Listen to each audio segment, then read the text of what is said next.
मंडळी नमस्कार. शेतकरी कामगार पक्षाच्या वतीनं सांगोल्यात रामकृष्ण विला इथं भव्य शेतकरी मेळाव्याचं आयोजन केले आणि तुम्ही या ठिकाणी बघू शकत असाल सभेची जय्यत तयारी सुरू झालेली आहे. असंख्य हजारो शेतकरी कामगार पक्षाचे कार्यकर्ते समर्थक या शेतकरी मेळाव्यासाठी येणार आहेत आणि या सभेची जंगी तयारी मोठ्या प्रमाणात झालेली आहे. तुम्ही या ठिकाणी बघू शकत असाल स्टेजची पूर्ण सजावट केली जात आहे.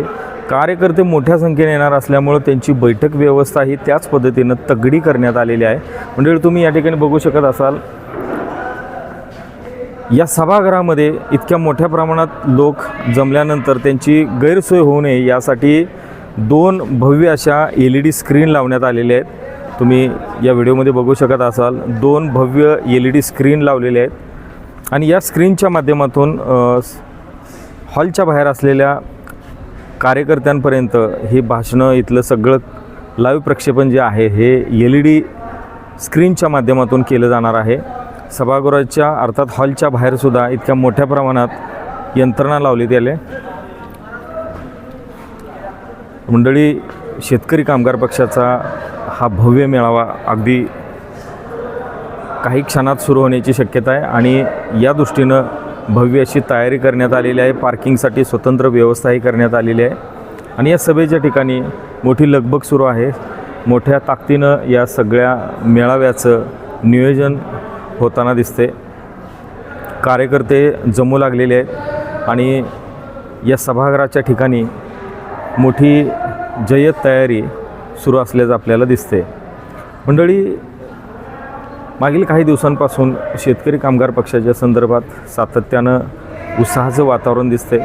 सांगोला नगर परिषदेच्या निवडणुकीत शेतकरी कामगार पक्ष, भारतीय जनता पक्ष आणि दीपक आबा साळुंखे पाटील यांचा गट एकत्रितपणे निवडणुकीत उतरला होता. मात्र त्या निवडणुकीत पराभव पत्करावा लागल्यानंतर शेतकरी कामगार पक्षानं आगामी जिल्हा परिषद पंचायत समितीच्या निवडणुकीच्या अनुषंगानं मोठी रणनीती आखल्याचं दिसते आणि त्याचाच एक भाग म्हणून शक्तीप्रदर्शन आणि आपली पक्षाची ताकद दाखवण्यासाठी शेतकरी कामगार पक्षानं या शेतकरी मेळाव्याचं आयोजन केले.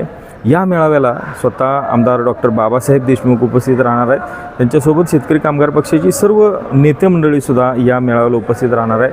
मंडळी आमदार डॉक्टर बाबासाहेब देशमुख यांचा आज वाढदिवस आहे आणि या वाढदिवसाचं औचित्य साधून या जंगी अशा शेतकरी मेळाव्याचं आयोजन केले आणि या वाढदिवसाच्याच निमित्तानं याच मेळाव्यामध्ये शेतकऱ्यांना लकी ड्रॉ काढले जाणार आहेत आणि या लकी ड्रॉच्या माध्यमातून शेतीउपयोगी जी विविध अवजार आहेत, उपकरणं आहेत, तर त्याचंसुद्धा लकी ड्रॉच्या माध्यमातून वितरण हे शेतकऱ्यांना केलं जाणार. त्यामुळे एक मोठा उत्साह संचारलेला दिसतो आहे आणि या सभेच्या निमित्तानं शेतकरी कामगार पक्ष हा जिल्हा परिषद आणि पंचायत समितीच्या निवडणुकीचं जे रणशिंग आहे ते फुंकण्याची शक्यता आहे. या सभेमध्ये आमदार डॉक्टर बाबासाहेब देशमुख हे कोणतं भाषण करणार, आपल्या भाषणामध्ये आपल्या रडारवर कोणती नेते मंडळी असणार, कोणत्या नेत्यांच्या संदर्भात ते आपला बाण सोडणार, या अनुषंगानं सुद्धा मोठी उत्सुकता आणल्याचं दिसते आणि शेतकरी कामगार पक्षाच्या कार्यकर्त्यांमध्ये उत्साह संचारण्यासाठी किंबहुना हा मेळावा आयोजित केल्याचं दिसते आणि त्यानिमित्तानंच शेकापकडून या मेळाव्याची जंगी तयारी सुरू झालेली आहे.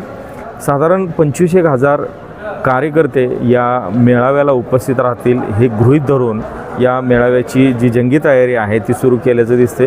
कार्यकर्ते मागील 2 दिवसांपासून या मेळाव्याच्या तयारीमध्ये होते आणि या मेळाव्याची तयारी आता अंतिम टप्प्यात आलेलं आहे. मंडळी या मेळाव्याचं संपूर्ण जे लाईव्ह कव्हरेज आहे हे सांगोला पॉलिटिक्सवर आपण कंटिन्यू बघू शकाल आणि हे बघण्यासाठी आपण जर यूट्यूब चॅनल सबस्क्राईब केलं नसेल तर नक्की सबस्क्राईब करा आणि 1 वाजता हा मेळावा बरोबर चालू होईल. तर 1 वाजल्यापासून तुम्ही आपल्या सांगोला पॉलिटिक्सबरोबर कनेक्ट राहा. या मेळाव्यातली प्रत्येक भाषणं, मेळाव्यातलं प्रत्येक कव्हरेज हे सांगोला पॉलिटिक्सवर आपण पाहू शकता. धन्यवाद.